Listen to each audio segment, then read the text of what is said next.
When I started babysitting, the parents gave me a horrifying set of rules. I thought I hit the jackpot when the Morrison family offered me $300 to babysit their daughter for one night. I had no idea this would be the last normal day of my life. The job seemed perfect. Rich neighborhood, well-behaved kid, easy money. What could go wrong? Everything, apparently. When I arrived at their mansion on Elm Street, Mrs. Morrison answered the door looking absolutely exhausted, dark circles under her eyes, hands shaking slightly as she spoke. "Thank God you're here, Riley," she said, practically pulling me inside. "We haven't had a night out in months." Mr. Morrison came downstairs carrying their 7-year-old daughter, Sophie. The little girl was adorable, with curly blonde hair and big blue eyes, but something felt off. She didn't smile when she saw me. She just stared. "Before we leave," Mrs. Morrison said, handing me several folded papers. "These are very important instructions. Please follow them exactly." "Sophie's special," I nodded, stuffing the papers in my pocket without reading them. Big mistake. They left in a hurry, practically running to their car. I should have known something was wrong when they didn't even say goodbye to Sophie. The first few hours went great. Sophie and I watched cartoons, played board games, ate pizza. She was sweet and polite, nothing like the weird, difficult kids I usually dealt with. Around 7:30, she yawned and said she was getting tired. "What time is your bedtime?" I asked. "Mommy says I have to be in my room with the door locked by 8 p.m. she said matter-of-factly. Locked? That seemed weird. But rich parents had strange rules sometimes. I figured I'd check the instructions once I got her settled. I tucked Sophie into her bed at 7:55. As I was leaving, she grabbed my arm. "Don't forget to lock the door," she whispered urgently. "And whatever you hear tonight, don't come back in here. Promise me." "Why would I need to?" "Promise me," she said, her grip tightening. Okay, I promise." I closed her door and noticed the heavy-duty lock installed on the outside. Not a regular bedroom lock. This was the kind they used in psychiatric hospitals. My hands were shaking as I turned the key. Downstairs, I finally pulled out Mrs. Morrison's instruction. What I read made my blood turn to ice. "Dear Riley, thank you for watching Sophie tonight. She is not like other children. At exactly 8:15 p.m., you will hear scratching coming from her room. This is normal. Do not unlock her door no matter what you hear. At 8:30 p.m., the scratching will stop. You will hear Sophie crying and begging to be let out. She will sound terrified and in pain. This is not Sophie. Do not unlock the door. At 9 p.m., you will hear what sounds like furniture being thrown around her room. You may hear glass breaking. Do not investigate. Do not unlock the door. At 9:30 p.m., everything will go silent. This is when it becomes dangerous for you. Stay in the living room with all the lights on. Do not go upstairs. Do not go in the basement. Do not look out any windows. Between 10 p.m. and midnight, you may see Sophie walking around the house. This is not Sophie. Sophie is safely locked in her room. Whatever you see is something else wearing her face. If you see it, do not make eye contact. Do not speak to it. Pretend you don't see it. Most importantly, Sophie has been dead for 3 years. What's in that room is something else. Something that found her body and decided to wear it. We can't get rid of it, so we contain it. We've been looking for someone young and healthy to, well, you'll understand soon enough. The doors are locked from the outside. There's no cell service here. No landline. You can't leave. We're sorry, but Sophie needs to feed, and we can't do this anymore. Good luck.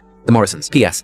If you're reading this, it's already too late. I dropped the paper, my hands shaking violently. I checked my phone. No signal. I ran to the front door, locked with some kind of electronic system I'd never seen before. The windows were barred from the outside. That's when I heard it. Scratching. Coming from Sophie's room. Slow, deliberate scratches like fingernails on wood. I looked at the clock. 8:15 p.m. exactly. The scratching got louder, more frantic. Then I heard Sophie's voice, sweet and innocent. "Riley? Riley, there's something in my room with me. I'm scared. Please let me out." But I'd locked her in there myself. She couldn't be talking unless... "Riley, please. It's trying to hurt me. I need help." The voice was coming from right outside the living room now. I spun around and saw Sophie standing in the doorway, still in her pajamas, tears streaming down her face. But Sophie was locked upstairs. I'd locked her in myself. "Please help me." "Not," Sophie said, taking a step closer. "I'm so scared." I looked at the clock. 8:17 p.m. According to the note, the real Sophie should still be scratching at her door upstairs, and she was. I could hear both the scratching from upstairs and not Sophie talking to me in the living room. "What are you?" I whispered. Not Sophie smiled, and her teeth were black and rotted. "I'm hungry," she said, "and you're going to help me feel better." That's when I realized the Morrisons hadn't left me here to babysit. They'd left me here as food, and whatever was wearing Sophie's face was getting ready to eat.